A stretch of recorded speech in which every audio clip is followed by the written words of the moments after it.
Les acteurs privés de santé qui sont aux premières loges de la maladie, qui jouent à fond la carte de respect des mesures strictes d'hygiène édictées par le ministère de la Santé pour éviter la propagation de la maladie à coronavirus. Dans les cliniques et autres structures sanitaires, des précautions drastiques sont prises, comme nous le montre le constat à Bobo Dioulasso de Karim Ilboudo et Karim Sissé.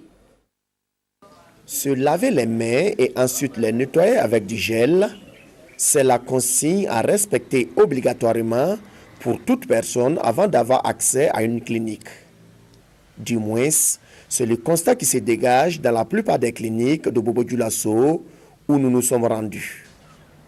Et ces mesures ont été mises en place depuis l'apparition du Covid-19 au Burkina Faso. Nous avons mis l'accent sur l'hygiène hospitalière et nous avons bénéficié de formations spécifiques avec l'appui du ministère, avec l'appui de Expertise France, ce qui nous a permis d'abord de modifier énormément notre comportement au quotidien. Nous avons disponibilisé du gel hydroalcoolique à l'entrée des principaux bâtiments et également nous disposons de bavettes pour les patients qui toussent ou qui ont le rhume. En plus du respect de ces consignes, d'autres existent à l'égard du personnel soignant. Pour le personnel soignant, nous avons des masques type FFP2, voilà pour le personnel soignant. Nous avons rapidement donné quelques informations supplémentaires à tout notre personnel sur leur comportement personnel. Si certains patients jugent que ces mesures sont nécessaires en raison de la pandémie du coronavirus, d'autres pensent qu'elles sont trop contraignantes. Malgré les efforts d'information, surtout avec vous les médias, il y a des gens qui ne sont encore convaincus que non, ce ne sont que des histoires qu'on nous raconte. Nous avons par exemple un dispositif particulier qui consiste par exemple à ne pas mettre les patients ensemble. Donc même nos rendez-vous sont décalés. Moi je pense que c'est une belle initiative parce que ça nous permet de nous protéger contre le corona.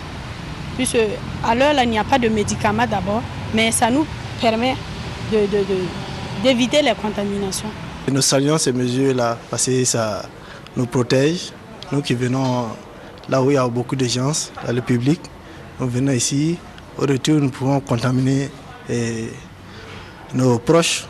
Mais comme il y a ces mesures-là, nous saluons cela. Toutes ces précautions au niveau des cliniques privées visent à accompagner le gouvernement dans la bataille sanitaire contre le coronavirus. Et sur le terrain, la collaboration entre les promoteurs de cliniques privées et la coordination régionale pour la riposte contre le coronavirus se passe bien. Lorsque nous avons une suspicion, alors nous mettons la personne en isolement et nous appelons l'équipe de coordination qui prend en charge la personne de façon appropriée. L'une des difficultés auxquelles sont confrontés les promoteurs de cliniques privées demeure le manque de certains consommables. Vous voyez le masque que je porte, aujourd'hui pour le trouver sur le marché, c'est quasiment impossible. Les bavettes pour protéger les patients qui toussent ou qui ont le rhume, c'est des stocks que nous avions au sein de la clinique avant l'avènement du coronavirus. Mais aujourd'hui, vous ne pouvez pas les trouver sur le marché. Les gels hydroalcooliques coûtent très cher. Nous en avons en stock, nous ne savons pas jusqu'à quand nous allons tenir, mais après ça, nous ne savons pas où est-ce qu'on va s'en procurer. Les promoteurs pensent qu'il faut travailler à rendre disponibles ces consommables. Si ce travail est fait, il pourrait être d'un grand apport dans la guerre sans merci contre le Covid-19.